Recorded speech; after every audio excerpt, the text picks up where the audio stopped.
Hi students, నేను మీ GSN sir. ఈరోజు మనం కామర్స్ ఎగ్జామ్ పాయింట్ ఆఫ్ వ్యూలో డిస్కస్ చేసుకోబోతున్నాం. అయితే ఈ కామర్స్ సబ్జెక్ట్ మనకి 50 మార్క్స్ వస్తుంది మొత్తం. అయితే ఈ 50 మార్క్స్లో మొత్తం ఇంపార్టెంట్ క్వశ్చన్స్ అన్నీ కూడా ఈ వీడియోలో 2-3 వీడియోలుగా ఈ వీడియో చేయడం జరుగుతుంది. పార్ట్ 1, పార్ట్ 2, పార్ట్ 3గా ఈ 3 భాగాల్లో మొత్తం 50 మార్క్స్ ఇంపార్టెంట్ క్వశ్చన్స్ మాత్రం చెప్పడం జరుగుతుంది. ఇది మీ ఎగ్జామ్కి చాలా ఉపయోగపడుతుంది. సో అందరూ కూడా ఈ వీడియోలు చూసి ఎక్కువ బెనిఫిట్ అవుతారని ఆశిస్తున్నాను. Let us start our video. So first మనం ప్యాటర్న్ ఒకసారి అబ్జర్వ్ చేద్దాం. ఎగ్జామ్ ప్యాటర్న్ మనం చూసినట్లయితే మనకి సెక్షన్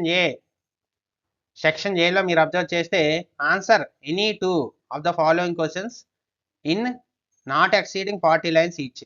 సో 2 క్వశ్చన్స్ అంటే మనకి ఇక్కడ ఒక చాయిస్ ఉంది ఒక క్వశ్చన్కి. సో 2 10 20 మార్క్స్ అంటే ఈ పార్ట్ నుండి మన 20 మార్క్స్ వస్తాయి. ఇంకా సెక్షన్ బిలో చూస్తే answer any 4 of the following questions in not exceeding 20 lines each. So ఇది 4 5 20 మార్క్స్ అంటే 4 క్వశ్చన్స్ మనం ఆన్సర్ చేయాలి, ఈచ్ 5 మార్క్స్ వస్తుంది. సో మొత్తంగా 20 మార్క్స్ వస్తాయి. అంటే ఈ రెండు కలిసి మొత్తం మనకు 40 మార్క్స్ వస్తాయి. ఇంకా మనం షార్ట్ చూసినట్టయితే answer any 5 of the following questions not exceeding 5 lines each. అంటే ఇక్కడ మనకి షార్ట్ క్వశ్చన్స్ 1 2 3 4 5 6 7 8 ఇచ్చారు. 8లో మనకి ఎన్ని రాయమంటున్నారు? కేవలం 5 రాస్తే సరిపోతుంది. ఇక్కడ కూడా 3 మనకి ఆప్షన్ ఉంది. So 5 2 10 marks. అయితే ఈ షార్ట్ చాలామంది చదవరు, షార్టే కదా అని. కానీ ఈ 10 మార్క్స్ మనకు తెచ్చుకోవడం చాలా ఈజీ. ఎందుకంటే చాలా ఈజీగా మనం చాలా తక్కువ మ్యాటర్ రాసినా కూడా దీనికి మార్కులు పడతాయి. సో ఇది కూడా రాయడం చాలా మంచిది. సో మనం ఇప్పుడు ఒకసారి క్వశ్చన్స్ చూద్దాం. లాంగ్ ఆన్సర్స్ క్వశ్చన్ చూద్దాం. Define banking, explain the functions of the banking, define the stock exchange, what are the responsibilities of consumer, ఇవి ఇవ్వడం జరిగింది. అయితే మనం అబ్జర్వ్ చేస్తే ఈచ్ లెసన్లో ఉండి ఒక్కొక్కటి అంటే జనరల్గా సెకండ్, థర్డ్, ఫోర్త్, ఫిఫ్త్ లెసన్స్లో ఉండి క్వశ్చన్స్ వస్తున్నాయి మీరు అబ్జర్వ్ చేస్తే. అయితే ఇవి అబ్జర్వ్ చేస్తే ఇది ఫస్ట్, సెకండ్, థర్డ్ లెసన్స్లో ఉండి ఎక్కువ వస్తాయి మనకి. ఇంకా మనం ఈ స్మాల్ అబ్జర్వ్ చేస్తే ఇది ఫస్ట్ లెసన్లో ఖచ్చితంగా 3 క్వశ్చన్స్ ఫస్ట్ లెసన్లో ఉంటాయి. మిగిలినవి సెకండ్ అండ్ లాస్ట్ లెసన్స్లో కూడా వస్తున్నాయి. అయితే ఫస్ట్ లెసన్లో మాత్రం ఖచ్చితంగా ఒక 3 వస్తాయి మీరు ఏ పేపర్ అబ్జర్వ్ చేసినా కూడా. సో ఇంకా మరి కొన్ని పేపర్స్ చూద్దాం. Defined insurance, explain the principles of insurance, define stock exchange, explain the redressal mechanism available to consumer under the consumer protection act 1986. ఇక్కడ మనం అబ్జర్వ్ చేసినట్టయితే మనకి కన్జ్యూమర్ ప్రొటెక్షన్ యాక్ట్ మీద ఖచ్చితంగా ఒక క్వశ్చన్ వస్తుంది, స్టాక్ ఎక్స్చేంజ్లో క్వశ్చన్ వస్తుంది, బ్యాంకింగ్ ఇన్సూరెన్స్ మీద క్వశ్చన్ వస్తుంది. అంటే మనకి ఈ 3 లెసన్స్లో ఖచ్చితంగా లాంగ్ ఆన్సర్ క్వశ్చన్స్ వస్తాయి. అంటే 2 3 4 చదివితే మీకు చాలు, long answer questions maximum cover అయిపోతాయి. అంటే 20 మార్క్స్ వస్తాయి. ఇప్పుడు ఇంక షార్ట్లోకి వెళ్ళినట్టయితే ఇది 3 4 5 మీద ఎక్కువ డిపెండ్ అయి ఉంటుంది. సో మనం చూసుకున్నట్టయితే 2 మార్క్స్ క్వశ్చన్స్ ఫస్ట్ లెసన్లో ఎక్కువగా వస్తున్నాయి, అలాగే సెకండ్ థర్డ్ లెసన్స్లో కూడా వస్తున్నాయి. సో ఈ రకంగా మనకి ఈ అకౌంట్స్ సబ్జెక్ట్లో కామర్స్ అనేది పాస్ అవ్వడానికి మంచి కీ రోల్ ప్లే చేస్తుంది. చాలామంది కామర్స్ ఎక్కువ చదవరు, థియరీ సబ్జెక్టే కదా, ఇది ఇంపార్టెంట్ కాదు కదా అని. కానీ ఈ సబ్జెక్ట్ వల్ల మంచి స్కోరింగ్ తెచ్చుకోవచ్చు, ఈజీగా ఎగ్జామ్ పాస్ అవ్వచ్చు. సో మనం లాంగ్ ఆన్సర్ క్వశ్చన్స్ ఒక 3 ఈ వీడియోలో పార్ట్ 1లో డిస్కస్ చేద్దాం. Okay, yes. First question, define banking, explain the functions of banking. Banking అంటే ఏంటి, బ్యాంకింగ్ తాలూకు ఫంక్షన్స్ ఏంటి. ఇది 1 2 3 4 5 టైమ్స్ పడింది. ఇంకా ఇది లేటెస్ట్ ఎడిషన్ కాదు, ఇంకా చాలాసార్లు పడి ఉంటుంది ఇది. సో ఇది చాలా ఇంపార్టెంట్ క్వశ్చన్. చూద్దాం బ్యాంక్స్ గురించి. The word bank is derived from the French word bancus which means bench. So French word నుండి వచ్చింది ఇది. దీని తాలూకు మీనింగ్ బ్యాంకస్, అలా ఫ్రెంచ్ వర్డ్, దాని తాలూకు మీనింగ్ ఏంటి బెంచ్. అంటే మనకి మీ బ్యాంకులకు వెళ్తే పూర్వం అన్ని బెంచ్లో ఉండేవి, బెంచ్ల మీద వర్క్ చేశారు ఫైల్స్ పెట్టుకొని, అందువల్ల ఈ పదం వాడినట్టుగా ఉన్నారు. A bank is an institution which deals with money and credit. So bank అనేది దేనికోసం అసలు మనం పనిచేస్తుంది, డబ్బు కోసం, క్రెడిట్ కోసం పనిచేస్తుంది. క్రెడిట్ అంటే అప్పులు ఇవ్వడం. According to Indian banking regulation act 1949, banking means the accepting the purpose of lending or investment of deposits of money from the public. So ఎందుకు అసలు డబ్బులు తీసుకుంటారు ప్రజల దగ్గర, the accepting for the purpose of lending, అప్పులు ఇవ్వడానికి. Or invest చేయడానికి of deposits of money from the public దగ్గర నుండి డిపాజిట్స్ రూపంలో తీసుకున్న మనీని ఇన్వెస్ట్ చేస్తుంది. Repayable or on demand. Repayable on demand అంటే ఏంటి? ఎప్పుడైనా మళ్ళీ మనం అడిగినప్పుడు ఆ డబ్బులు మనకి రిటర్న్ ఇస్తుంది. And withdrawable by cheque, draft or otherwise. మనం ఏ రకంగా తీసుకోవచ్చు మళ్ళీ డబ్బులు? చెక్ రూపంలో తీసుకోవచ్చు, డ్రాఫ్ట్స్ రూపంలో తీసుకోవచ్చు, ఇంకా అనేక రకాల దాని ద్వారా తీసుకోవచ్చు. ఎందుకంటే ఇప్పుడు మన ఫోన్పే, పేటిఎం ఇవన్నీ కూడా అదర్వైజ్ అనే దాంట్లోకి వస్తాయి. అసలు బ్యాంక్లో జరిగేది ఒక చిన్న చార్ట్ రూపంలో ఇక్కడ ఇవ్వడం జరిగింది. Functions of the commercial bank, primary, secondary. ప్రైమరీలో ఏమొస్తాయి? Accepting deposits, granting loans, provision of a payment system, credit creations. ఈ 4 ప్రైమరీ ఫంక్షన్స్ కింద వస్తాయి. సెకండరీలో చూసుకున్నట్టయితే agency services, general utility services, new services వస్తాయి. The basic functions of the banks are classified as primary and secondary function. So బ్యాంకుల తాలూకా ఫంక్షన్స్ని 2 రకాలుగా విడగొట్టాం. ఒకటి primary, 2 secondary. Primary functions. So మనం ప్రైమరీ ఫంక్షన్స్లో చూసుకున్నట్టయితే accepting deposits, banks accept deposit from the public.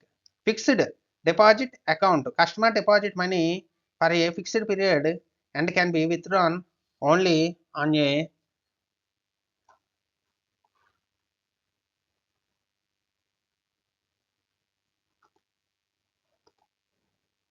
yes, customer deposit money for a fixed period and can be withdrawn only on maturity. So first మనం జనరల్గా చూసేది fixed డిపాజిట్లు. చాలా మందికి తెలుసు ఫిక్స్డ్ డిపాజిట్లు అంటే. ఆడపిల్లలు తెలియదండి, ముఖ్యంగా ఫిక్స్డ్ డిపాజిట్లు వేసి 10 years తర్వాత 15 years తర్వాత ఇస్తుంటారు. ఆ పీరియడ్ అయ్యాక డబ్బులు వస్తాయి. The rate of interest on the account is higher than the other types of deposits. They are called time deposits. వీటికి మరో పేరేటి? Time deposit. ఓకే, నెక్స్ట్ మనం చూసుకున్నట్టయితే current deposit accounting. These accounts are the most suitable to the traders and business man because money can be deposited into and withdraw from the bank number of times. Current deposit అనేది saving deposit కాదు. ఇది పర్టికులర్గా వ్యాపారవేత్తల కోసం తయారు చేయబడిన deposit account. దీంట్లో ఏం జరుగుతుంది? నచ్చినట్టు మనం డబ్బులు వేయొచ్చు, డబ్బులు తీయొచ్చు. అయితే వీళ్ళకి ఇంట్రెస్ట్ జనరల్గా ఇవ్వరు. అసలు ఇంట్రెస్ట్ రేట్ అనేది వీళ్ళకి ఇవ్వడం అనేది జరగదు. No interest is paid on these accounts. They are called deemed deposits. మరి ఎందుకు ఈ తీసుకుంటారంటే బిజినెస్ చేసే వ్యక్తికి డబ్బు ఎప్పుడైనా అవసరం అవుతుంది. వాళ్ళు అడిగిన వెంటనే బ్యాంక్ ఇచ్చేస్తుంది. వాళ్ళకి ఫస్ట్ ప్రిఫరెన్స్ ఇస్తుంది డబ్బులు ఇవ్వడానికి. ఇంకా మరి saving deposits accounts, the aim of these accounts is to encourage small savings of the public. Certain restrictions are imposed on the deposits and the number of withdrawals and the amount to be withdrawal. అయితే saving అకౌంట్లో మనకి బోల్డ్ restrictions ఉంటాయి. Restrictions ప్రకారమే మనం డబ్బులు తీయడానికి అవుతుంది. అంటే ఇప్పుడు మనం వెళ్ళి ఒక 10 lakhs కావాలి అని మన అకౌంట్లో అడిగాం. మనల్ని బ్యాంక్ పర్సన్స్ కొంచెంసేపు కూర్చోండి సార్ అంటారు, లేకపోతే మధ్యాహ్నం కూడా ఇస్తుంటారు అంత అమౌంట్ అయితే. అదే కరెంట్ డిపాజిట్ అయితే విత్ ఇన్ 1 hourలో వెంటనే డబ్బులు తెచ్చి ఇచ్చేస్తారు. దానికి దీనికి కొంచెం డిఫరెన్స్ ఉంది, అర్థం చేసుకోండి. అయితే మనకు సేవింగ్ డిపాజిట్లో ఇంట్రెస్ట్ కూడా వస్తుంది. ఫిక్స్డ్ డిపాజిట్లో వచ్చిన దాంట్లో జనరల్గా సగం ఇస్తుంటారు, ఇంకా తక్కువ ఇవ్వచ్చు. అది అయితే సేవింగ్ డిపాజిట్ వల్ల లాభం ఏంటి? ఇంట్రెస్ట్ అనేది వస్తుంటుంది మనకి ఎంతో కొంత, అది తక్కువైనా కూడా వస్తుంటుంది. కరెంట్ డిపాజిట్స్ అంటే అసలు ఇంట్రెస్ట్ రాదు. నెక్స్ట్ రికరింగ్ డిపాజిట్స్ అంటే ఆర్డీ అంటాం. ఆర్డీ అంటే ఏంటంటే ఫిక్స్డ్ అమౌంట్ ఎవ్రీ మంత్ కానీ ఎవ్రీ ఇయర్ కానీ వేస్తుంటాం. అది కొన్ని సంవత్సరాల తర్వాత హ్యూజ్ అమౌంట్గా మారుతుంది. The purpose of these accounts is to encourage regular savings by the fixed income group. Regular సేవింగ్స్ని ఎంకరేజ్ చేయడానికి ఇది కనిపెట్టారు ఆర్సీ అనేది. A fixed amount is deposited in the monthly instalments for a fixed period, it is repaid to the depositor along with the interest on the maturity. The rate of interest is nearly the same as the fixed deposits. అయితే recurring డిపాజిట్లకి fixed డిపాజిట్లకి జనరల్గా interest అనేది సేమ్గా ఉంటుంది. అయితే recurring డిపాజిట్లకి fixed డిపాజిట్లకి difference ఏంటి? Fixed డిపాజిట్లు అంటే ఒకేసారి lump sum amount అనేది బ్యాంక్లో వేయడం జరుగుతుంది. ఫిక్స్డ్ డిపాజిట్లో అలాగో కాదు. రికరింగ్ డిపాజిట్లో అలా కాదు. ఎవ్రీ మంత్ కానీ ఎవ్రీ ఇయర్ కానీ మనం ఫిక్స్డ్గా ఇంత అమౌంట్ అని ఉంటుంది, దాన్ని వేస్తూ ఉంటాం. Next granting loans. ఇంకా బ్యాంక్ వాళ్ళకి మనం ముఖ్యమైన పని ఏంటి? లోన్స్ ఇవ్వడం. Commercial banks grant loans. Commercial banks ఉంటాయి, అవి ఏం చేస్తే grant loans which are accepted through the deposits. The different forms of the granting loans are money at call and short notice. So ఇందులో రకాలు ఉన్నాయి. Money at call, short notice. These loans are granted for 1 day to 14 days. మనకి credit కార్డులో కూడా 28 days ఇలా bill period ఉంటుంది. మనం అప్పుడు క్రెడిట్ కార్డు వాడుతాం కదా, అది 1 month 29 days ఇలాగ ఉంటుంది టైం వాటికి. అలాగే మనీ అట్టుకోవాలంటే ఏంటంటే ముఖ్యంగా కరెంట్ డిపాజిట్ ఉన్న వ్యక్తులకి, పెద్ద పెద్ద కస్టమర్లకి, బిజినెస్ మెన్స్కి ఏం చేస్తుందంటే మనీ అట్టుకోవాలని ఒక ఫెసిలిటీ పెడుతుంది. మనీ అట్టుకోవాలంటే సడన్గా ₹1,00,00,000 కావాలి, మనీ అట్టుకోవాలి ఆప్షన్ కింద వాళ్ళకి ఇస్తుంది. వాళ్ళు ఏంటంటే వెంటనే త్వరగా రిటర్న్ చేస్తారు. అయితే these loans are inter bank loans. Yes, ఈ లోన్స్ ఏంటి? Inter bank loans. బ్యాంకుల్లో కూడా డబ్బులు అనేవి ట్రాన్స్ఫర్ చేసుకోవడానికి ఇది వాడతారు. Next cash credit. The bank agrees to lend money to the borrowers up to certain limit. The amount is credited to the customer account. Cash credit, cash రూపంలో అప్పవ్వడం. The bank agrees to lend money to the borrower up to the certain limit. ఒక limit ఉంటుంది. The amount is credited to customer account. జనరల్గా మనం బ్యాంకులో ఏ transaction చేసినా, లేదు bank మనతో ఏ ట్రాన్సాక్షన్ చేసినా డబ్బులు అనేవి ఏం చేస్తుంది? క్యాష్ ఇవ్వదు చేతికి, గుర్తుపెట్టుకోండి. జనరల్గా బ్యాంక్ అనేది మన అకౌంట్లోకి డైరెక్ట్గా డిపాజిట్ చేసేస్తుంది. The customers drawn the money as and when needed. Interest is charged only on the actual amount drawn. అది. నెక్స్ట్ మనం చూసుకుంటే ఇంకా loans. Loan is given for a fixed period at an agreed rate of interest. Loan is granted against the securities of a property. Overdraft. The bank provides overdraft facilities. Overdraft facility అంటే ఏంటి? మనం మన అకౌంట్లో ఉన్నదానికన్నా ఎక్కువ డబ్బులు తీసుకోవచ్చు. To this customers through which they are allowed to withdraw more than their deposit. Interest is charged on the overdraft amount. ఇది కూడా బిజినెస్ మ్యాన్స్కి ప్రొవైడ్ చేస్తుంది. ఇందులో ఏంటంటే వాళ్ళు నచ్చినంత అమౌంట్, దానికి కొన్ని లిమిట్స్ ఉంటాయి, ఆ లిమిట్స్ ప్రకారం తీసుకోవచ్చు. Discounting bill of exchange. Bill of exchange అనేది నార్త్ సైడ్లో మనకి ఎక్కువ ఫేమస్ ఇండియాలో. అంటే వాళ్ళు ఇద్దరు బిజినెస్ మ్యాన్స్ ఒక బిల్ రాసుకుంటారు. ఆ బిల్ బ్యాంక్లో పెట్టి డబ్బులు తీసుకోవచ్చు. The bill holders may be in urgent. Bill holder అనే వ్యక్తి అంటే వస్తువులు అమ్మిన వ్యక్తి బిల్ జనరేట్ చేస్తాడు. ఆ వ్యక్తి డబ్బులు అవసరమైతే need of cash before the maturity పీరియడ్కి ముందే డబ్బు కావాలంటే he may sell the bill to the bank at less than the actual amount. అది డిస్కౌంటెడ్ అని, మనకి బిల్ డిస్కౌంటెడ్ అని మనం చాప్టర్లో చూసాం. ఆ బిల్ డిస్కౌంటెడ్కి ఏం చేస్తారు? బ్యాంక్ అమ్మేస్తారు. Provision of payment system. The depositor directs the banks to make payments to the payee through cheque, credit card. Banks have the ability to create credit many times more than the deposits. So చాలా సందర్భాల్లో deposit కన్నా ఎక్కువ డబ్బులు loan కింద ఇస్తుంది. ఇంకా secondary functions ఉంటాయి. ఏంటి secondary functions? In addition to the main functions, bank provide various banking services, agency services, general utility services, news services. Agency services అంటే ఏంటి? బ్యాంక్ ఒక ఏజెంట్గా పనిచేస్తుంది. Banks helps their customers in transferring funds from one place to another through cheque draft ఇవన్నీ ద్వారా మనం డబ్బుల్ని ఎవరికైనా ఇవ్వచ్చు. ఇస్తే అదేం బ్యాంక్ ఏం చేస్తుంది? ఏజెన్సీ సర్వీస్ మనకు ప్రొవైడ్ చేసింది. Banks collects and pay various credit instruments like cheques, bill of exchange, promissory note, ఇవన్నిటిని కూడా బ్యాంకు కలెక్ట్ చేసుకుంటుంది. Bank undertake purchase and sale of various securities like shares, bonds, debentures etcetera on behalf of their customers బదులుగా bank ఏం చేస్తుంది? Shares, bonds, deposits, debentures ఇవన్నీ కూడా securities కొంటుంది అవసరమైతే. అయితే మనం పర్మిషన్ ఇస్తేనే చేస్తుంది, దానికి వేరే ప్రొసీజర్ ఏది ఉంది. Banks prevents the wills of their customers and execute them after death. Yes, after death కూడా మనం ఏదైనా విల్ రాస్తే, ఎవరైనా విల్ రాసి చనిపోతే బ్యాంకర్స్ ఏం చేస్తే ఆ విల్ని ఎక్స్క్యూట్ చేయడం అంటే చనిపోయాక వచ్చి వాళ్ళ కుటుంబ సభ్యులు చెప్తుంది, ఇలా విల్ రాశారు, విల్ ప్రకారం మీకు ఈ డబ్బు ఫలానా వ్యక్తులకి ఇంత రేషియోలో ఇవ్వమని చెప్పారు అని చెప్తుంది. General utility services. Bank issue letter of credit and helps in foreign trades. విదేశాలతో వ్యాపారం చేసినప్పుడు లెటర్ ఆఫ్ క్రెడిట్స్ ఇష్యూ చేస్తుంది. Banks issue traveller cheque to travel without fear. Travel cheques issue చేస్తుంది. ప్రపంచంలో ఎక్కడైనా ట్రావెల్ చెక్స్ మార్చుకోవచ్చు. Bank provides safe deposit locker facilities for the safe custody of valuables. Safe deposit locker facilities అనేవి ఉంటాయి. అంటే మన lockers ఉంటాయి, మన లాకర్స్లో బంగారం, డబ్బులు అని దాచుకోవచ్చు. Acceptance and collecting foreign bill of exchange కూడా కలెక్ట్ చేసుకోవచ్చు. New services. Free cheque book ఇస్తుంది మనకి. ఎనీవేర్ బ్యాంకింగ్ ఎక్కడ నుండి అయినా ఇప్పుడు ఆన్లైన్ ఆఫ్లైన్లో మనం ఏటీఎం మెషిన్స్లో వేరే బ్రాంచ్ల్లో కూడా మనం బ్యాంక్ సర్వీసెస్ అనేవి పొందుతాం.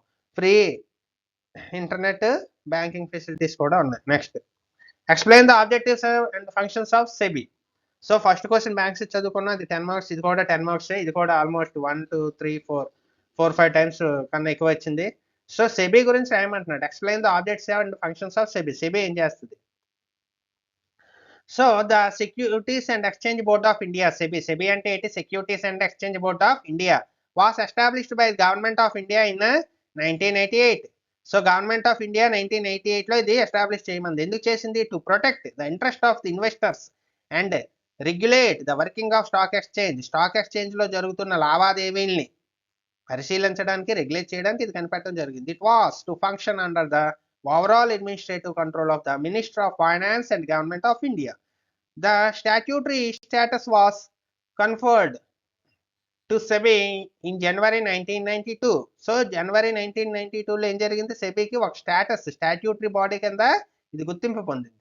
It's head quarters is located in Mumbai stock exchange. ఇది ఎక్కడ ఉంది? ఇప్పుడు ముంబై స్టాక్ ఎక్స్చేంజ్ లో హెడ్ క్వార్టర్స్ అనేది ఉంది. Objectives of SEBI. సెబీ ఏం చేస్తుంది? The overall objective of the SEBI is to protect the interest of the investors taluka rights ని, ఇంట్రెస్ట్ ని ప్రొటెక్ట్ చేయడమే దీని తాలూకా పని. And to promote development and regulate the securities market. This may be given below. To regulate stock exchange. So first ఏం చేయాలి? Stock exchange regulate చేయాలి. And the securities industry to promote there orderly functioning. To regulate stock exchange control చేయడానికి ఏం చేయాలి? Security industries ని promote చేసి వాటి తాలూకు ఫంక్షన్స్ ని కంట్రోల్ చేయాలి. To protect rights and interest of the investors rights ఉంటాయి, వాటికి భంగం కలిగినప్పుడు సెబీ అనేది ఇంటర్ఫేర్ అయ్యి ఆ రైట్స్ ని కాపాడుతుంది. పర్టికులర్లీ ఇండివిజువల్ ఇన్వెస్టర్స్, ఇంకా చిన్న ఇన్వెస్టర్స్ ఉంటారు, వాళ్ళ రైట్స్ ని కాపాలి. And to guide and educate them. వాళ్ళకి కావాల్సిన గైడెన్స్ ఇవ్వాలి, వాళ్ళని ఎడ్యుకేట్ చేయాలి. Next, to prevent trading mal practices and achieve balance between self-regulation by the securities industry and its statutory regulations. So ఇంకేం చేయాలి? సెక్యూరిటీ ఇండస్ట్రీస్ని, స్టాట్యూటరీని కాపాడాలి. స్టాట్యూటరీ అంటే చట్టం ప్రకారం ఈ యాక్టివిటీస్ అని జరుగుతున్నా లేదా అనేది చూడాలి. To regulate and develop a code of conduct and fair practice by intermediaries like brokers, merchants, banks etcetera with a view to making them competitive and professional. So దీంతో ఏం చేయాలి? కాంపిటేటివ్ అండ్ ప్రొఫెషనల్ గా మనం. Next, ఇలాగా అందరినీ regulate చేస్తుంది, stock brokers ని, portfolio exchanges ని అందరినీ. Regulation of take over bits of companies, calling for information by undertaking inspection, conducting enquiries and audits of stock exchanges and intermediate stock exchange ని audit చేయించాలి. Audit చేయించడం అంటే chartered accountant చేత అన్నిటిని check చేస్తుంది. వాళ్ళు ఎక్కడెక్కడ ఇన్వెస్ట్ చేస్తున్నారో అవన్నీ కనిపెడుతుంది, కంపెనీల మీద నిఘా పెడుతుంది. ఎందుకంటే కంపెనీలే కదా షేర్లు అన్ని కూడా షేర్ ఎక్స్చేంజ్ లో, స్టాక్ మార్కెట్ లో పెడతాయి. Next, leaving fees or other charges for carrying out the purpose of the act, performing and executing such powers under the securities contracts act 1956 as may be delegated by the government of India. ఈ activities అన్ని చేయడానికి ఈ brokers దగ్గర fee అది collect చేస్తుంది. ఇవన్నీ కూడా 1956లో అధికారాలు ఇవ్వబడ్డాయి. Development functions, training for the intermediaries of the securities market, conducting research and publishing. వీళ్ళకి ట్రైనింగ్ ఇవ్వాలి. ట్రైనింగ్ ఫర్ ఇంటర్మీడియట్ ట్రైనింగ్ ఇవ్వాలి, ఎందుకంటే వాళ్ళ ప్రజలు సరైన మార్గంలో తీసుకెళ్ళడానికి వాళ్ళకి ట్రైనింగ్ ఇవ్వాలి. Information useful to all market participants, undertaking measures to develop the capital market by adopting a flexible approach. Next, protective functions, prohibition of fraudulent and unfair trade practices like making misleading statements, wrong trade practices ఎవరైనా చేస్తే వాళ్ళని punish చేస్తుంది, వాళ్ళని arrest చేయడానికి తగు సూచనలు ఇస్తుంది. Price rigging, manipulations జరగకుండా చూసుకుంటుంది. కంట్రోలింగ్ ఇన్సైడర్ ట్రేడింగ్ అంటే కంపెనీ వాళ్ళే కొంతమంది బెనామీగా ఉండి ట్రేడ్ చేస్తుంటారు. And imposing penalties for such practices, అటువంటి పనులు ఎవరైనా చేస్తే వాళ్ళ మీద ఎక్కువ పెనాల్టీస్ వేస్తుంది. In this way SEBI plays a very important role in regulating the Indian capital market because the government of India can only take the decisions to open a new stock exchange in India after getting advice from SEBI. So SEBI government of ఇండియాకి ఈ రకంగా ఎంతో support ఇచ్చి ఎటువంటి మోసాలు జరగకుండా చూసుకుంటుంది. If the SEBI thinks that it will be against it's rules and regulations, SEBI can ban any stock exchange from the trading in shares and stocks. ఏదైనా ఒక కంపెనీ తప్పు పనులు చేస్తే సెబీ అనేది వెంటనే దాన్ని తాలూకా స్టాక్ ఎక్స్చేంజ్లో ఉండి దాని నేమ్ అనేది తొలగించి ప్రజలకు న్యాయం చేయడానికి ప్రయత్నిస్తుంది. నెక్స్ట్ క్వశ్చన్ చూద్దాం. నెక్స్ట్ క్వశ్చన్ మనం చూసినట్టయితే, explain the redressal mechanism available to the consumer under the Consumer Protection Act 1986. Consumer చట్టాలు, కన్జ్యూమర్కి ఉండే హక్కులు. కన్జ్యూమర్లు అంటే ఎవరు? మనం కంపెనీ దగ్గర ఏ వస్తువు కొన్నా లేదు ఎటువంటి సర్వీసెస్ పొందినా మనం కన్జ్యూమర్స్ అవుతాం, సర్వీస్ ఇచ్చిన వాళ్ళు సర్వీస్ ప్రొవైడర్స్ అవుతారు. అయితే మనకు కొన్ని రైట్స్ ఉంటాయి, మనకు కొన్ని కోర్టులు ఉన్నాయి. ఆ రైట్స్ అనేవి కోర్టు ద్వారా మనం సాధించవచ్చు మనకు నష్టం జరిగినప్పుడు. విదేశాల్లో ఇది చాలా పక్కడ్బందీగా అమలు చేయడం జరుగుతుంటుంది. అయితే ఇండియాలో కూడా ఈ అవేర్నెస్ అనేది బాగా పెరిగింది. సో దీని మీద ఒక ఇంపార్టెంట్ క్వశ్చన్ అడగడం జరుగుతుంది కాబట్టి అందరూ కూడా చాలా జాగ్రత్తగా చూడండి. The consumer protection act CPA 1986 made a provision for the establishment of appropriate machinery for the settlement of consumer disputes at various levels at district, state, national. So మనం ఇక్కడ 3 రకాలుగా ఉంది. డిస్ట్రిక్ట్, స్టేట్, నేషనల్ లెవెల్లో మనకి consumer కోసం forms అనేవి ఏర్పాటు చేయడం జరిగింది. డిస్ట్రిక్ట్ ఫార్మ్ అంటాం, డిస్ట్రిక్ట్లో ఉంటే స్టేట్ లెవెల్లో అయితే స్టేట్ కమిషన్ అంటాం, ఇండియా వైడ్ అయితే నేషనల్ కమిషన్ అంటాం. సో చిన్న చిన్న మ్యాటర్స్ అయితే జనరల్గా డిస్ట్రిక్ట్ ఫార్మ్లోనే సెటిల్ అయిపోతాయి. The above industrial machinery the above judicial machinery observe the principles of natural justice. So ఈ రకమైన ఒక వ్యవస్థ, జ్యుడిషియల్ వ్యవస్థ అనేది ఏం చేస్తుంది? ప్రజలకి రైట్స్కి ఏ విధంగా కాపాడాలి అనేది ఆలోచిస్తుంది. ఫస్ట్ డిస్ట్రిక్ట్ ఫార్మ్స్ ఉంటాయి. డిస్ట్రిక్ట్ ఫార్మ్స్ ఏం చేస్తాయి? District forums is established by the state government. District ఫార్మ్ని స్టేట్ గవర్నమెంట్ అనేది ఎస్టాబ్లిష్ చేస్తుంది. Each district by the notification. ఇది నోటిఫికేషన్స్ ఇచ్చి ప్రతి డిస్ట్రిక్ట్లో ఒక ఫార్మ్ అనేది ఎస్టాబ్లిష్ చేయడం జరుగుతుంది. It consist of chairman and 2 other members. One of them shall be a woman candidate. ఒక ఉమెన్ ఖచ్చితంగా ఉంటుంది, చైర్మన్ ఉంటారు, మరొక 2 మెంబర్స్ ఉంటారు. They are headed by the person of the rank of district judge. So district judge హోదా కలిగిన ఒక వ్యక్తిని వాళ్ళకి హెడ్గా నియమిస్తారు. If written complaint can be filed before the district consumer forum. Written complaint అనేది ఇవ్వచ్చు. Where the value of the goods or services and the compensation claim does not exceed 20 lakhs. So district కమిషన్లో మనం ఏదైనా case వేయాలి అంటే 20 lakhs లోపు అయితే అక్కడ వేస్తాం. The consumer is not satisfied the decision of the district forum. District forum ఇచ్చిన డెసిషన్ కన్జ్యూమర్ సాటిస్ఫై అయిపోతే he can challenge the same before the state commission within 30 days of the order. 30 రోజుల్లో order వచ్చిన 30 రోజుల్లో వాళ్ళు అపీల్కి వెళ్ళాలి. దీని జనరల్గా appeal అంటాం, అయితే ఇక్కడ అపీల్ అను ఛాలెంజ్ అంటున్నాం. సో ఛాలెంజ్కి వెళ్ళాలి. It is headed by A person of the level of high court judge. High court judge అంటే రిటైర్డ్ హైకోర్టు జడ్జిలను కానీ హైకోర్టు జడ్జితో సమానమైన ఒక సీనియర్ వ్యక్తులను కానీ దీంట్లో జడ్జిగా అపాయింట్ చేయడం జరుగుతుంది. If written complaint can be filed before the state commission where the value of the goods or services and the compensation claimed exceed 20 lakhs but does not exceed 1 crore. 20 లక్షల నుండి ₹1 కోటి లోపు విలువ ఉన్న క్లైమ్స్ అన్ని కూడా ఇక్కడ ఏం జరుగుతుంది. In case of the aggressive party is not satisfied. ఇక్కడ కూడా అగ్రెసివ్ పార్టీ సాటిస్ఫై అయిపోతే with the order of the state commission he can appeal to the national commission within 30 days of passing the order. 30 రోజుల్లోపు మళ్ళీ అపీల్కి వెళ్ళొచ్చు. Next national commission. The National Commission was constituted by the central government. This central government అనేది దీన్ని guide చేస్తుంది.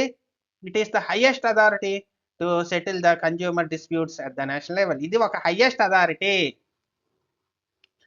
Next, it consists of president and not less than 4 members. దీంట్లో minimum 4 members ఉండాలి, ఒక president ఉండాలి. One of them shall B women. Women ఖచ్చితంగా ఉండాలి. అన్నింటిలో మీరు ఉమెన్ అనేది అబ్జర్వ్ చేస్తున్నారు, ఎందుకంటే ఉమెన్ రైట్స్ పెంచడానికి ఉమెన్స్ ఉంటే వాళ్ళ ఒపీనియన్లు కూడా పరిగణలోకి తీసుకోవాలనే ఉద్దేశంతో గత 30 సంవత్సరాలుగా ఉమెన్స్కి ఎక్కువ ఎంకరేజ్మెంట్ ఇస్తూ ఉమెన్ పార్టిసిపేషన్ మీద ఎక్కువ కీ రోల్ అనేది పెట్టడం జరిగింది. All are appointed by the central government. Commission is headed by judge of supreme court. So దీనికి ఎవరు కంట్రోల్లో ఉంటుంది? జడ్జ్ ఆఫ్ సుప్రీం కోర్ట్ కంట్రోల్లో ఉంటుంది. All the complaints pertaining to these goods and services and compensation value more than 1 crore. ₹1 కోటి కన్నా ఎక్కువ ఉన్నావు కానీ అపీల్ ద్వారా వెళ్ళినవు కానీ ఇక్కడికి వెళ్తాయి. Can be filed directly before the national commission. And appeal can be filed against the order of the national commission to the supreme court. So national commission కన్నా హైయెస్ట్ అథారిటీ ఇక్కడ సుప్రీం కోర్టు. ఇక్కడ కూడా వీళ్ళకి న్యాయం జరగలేదు అనిపిస్తే అప్పుడు ఎక్కడికి వెళ్ళొచ్చు, సుప్రీం కోర్టుకి వెళ్ళొచ్చు. With in 30 days for the date of pass. ఇది ఎప్పుడు జరగాలి? 30 రోజుల్లో జరగాలి. సో ఇప్పుడు మనం 3 లాంగ్ ఆన్సర్ క్వశ్చన్స్ 10 మార్క్స్ నేర్చుకోవడం జరిగింది. ఈ 3 కూడా చాలా రిపీట్ అయినవి. మిగిలిన ఇది పార్ట్ 1, ఇంకా మరొక 2 భాగాలు ఉన్నాయి. ఆ 2 భాగాల్లో మొత్తం 5 మార్క్స్, 2 మార్క్స్, ఇంకా 10 మార్క్స్ కూడా కొన్ని కవర్ చేయడం జరుగుతుంది. సో అందరూ కూడా ఈ అవకాశాన్ని వాడుకోండి. సో మీకు అందరికీ ఈ వీడియో బాగా నచ్చినట్టయితే లైక్ చేయండి, షేర్ చేయండి, సబ్స్క్రైబ్ చేయండి. ఇంకా కామర్స్ చదివే విద్యార్థులకి చాలామంది షేర్ చేస్తారని ఆశిస్తున్నాను. Thank you very much. Bye.